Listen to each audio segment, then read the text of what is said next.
like sports secretary, if I was a secretary of health, understand? Because we understand now the sport for all, and we have a traditional culture to make sports inside gymnasium, quarters, and great buildings. We have to try to make the sports in the street, in the parks, all over the city, and with a lot of modalities, not only football, soccer, and rugby, and volleyball, basketball. When we did the turnover 24 hours sports in São Paulo in September, right, in September, we offer almost 200 modalities. You know, we have 300 modalities in the world. We offer 200. Of course, all people can have your choice, right? But Walter, you have made some advances that we do not often see in sport for all. What do you, when you think about some of your more conservative, traditional colleagues, politicians who deal with sport, what kind of arguments do you think these people can come and bring on their table in order to convince them to focus on sport for all and a more active city and all that? What we heard this afternoon, or this morning, we heard that perhaps the money argument was the decisive. To say, well, you save X reales or escudos or euro every time you have a citizen on a bicycle, or every time you have somebody who's running. But is that money the argument, or are there other arguments that are strong? See, I am coming from New York City. I joined the World 21 Congress, about 5,000 people and 65 countries. It's the same discussion about sports, walk and cycle.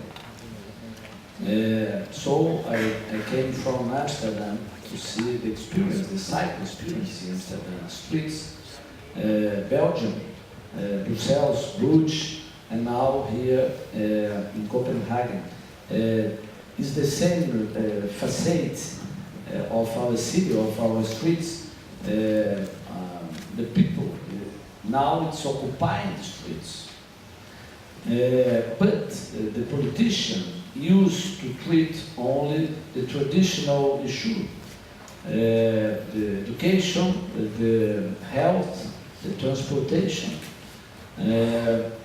So we need to change the conception about the importance of the sports and the physical activities. And how can we do that?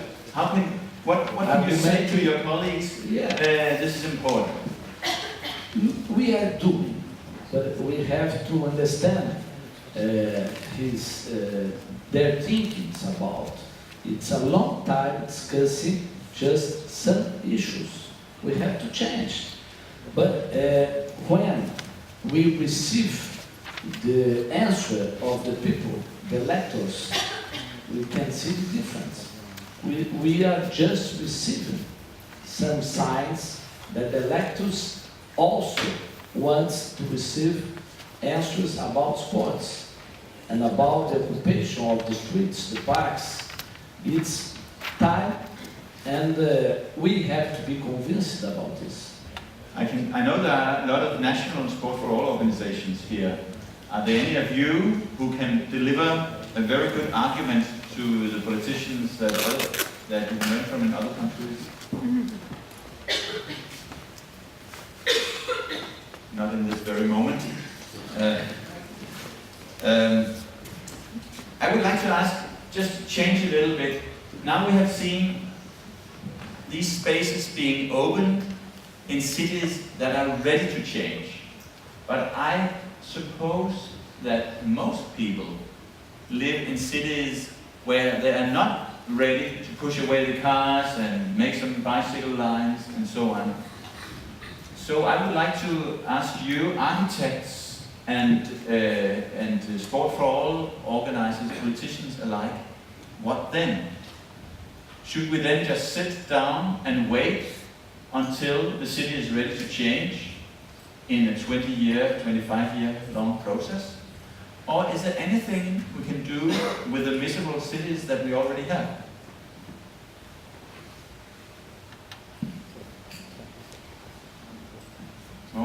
I'd like to follow up on what was said here before about try to evaluate each sport activity's street credit.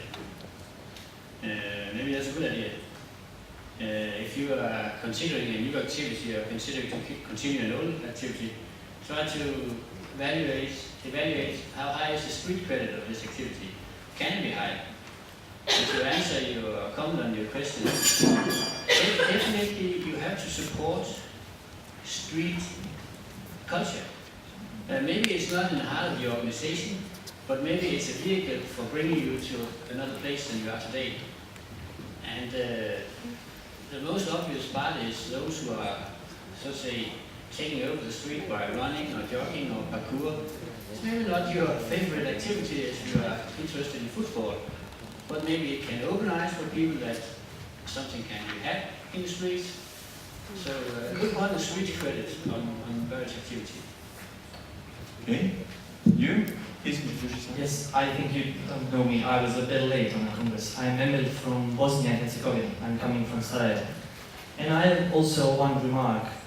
What do we need to make and to decide which sports do we need actually in our cities?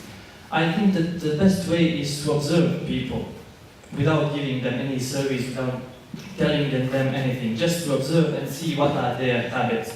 Like in my small city where I was living for 20 years, we have a lot of cyclists, but the politicians are not considering them as a sport because they still don't know what is sport for all. And I think that the main problem is that we have to encourage politicians to observe the people because they are here, at the government to serve the people. And if they see, for example, that there are hundreds of cyclists in my city, they should have sense to make a path for cycling or something like this. And I think that the question is, do we actually, in some areas, do we need the sport facilities like this one, like the big ones?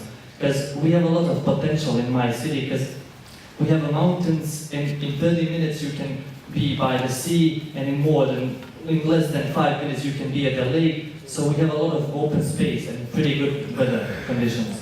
So they are spending a lot of money on the facilities, like gyms and things like that, and not actually giving people a chance to do the sport for all. That's the thing. Yeah, thank you. I would like to ask you please to mark very clearly with your hands, because it is a little dark in here and it can be a little bit difficult to see. Yeah. But anyway, do it clearly, because perhaps also my glasses are not quite. Could be the vision that was blurred. Yeah. No, but there is also the I would like to ask a question to Mr. Feldman. You are a politician, as you all know, and what do you think? Do politicians actually observe? Do they watch at the people when they make decisions? Do they look at the streets from the buildings, or when they walk through the cities? Do they watch what people are doing to decide what shall they do next? I suppose I cannot talk like a politician. Everyone is different. You know, you have a popular politician, a populist politician, a democratic politician. I suppose a lot of things are changing. The active organization, the non-governmental organization are pushing the politician to a new comprehension about the facilities of the cities, about what the people really need to change your life.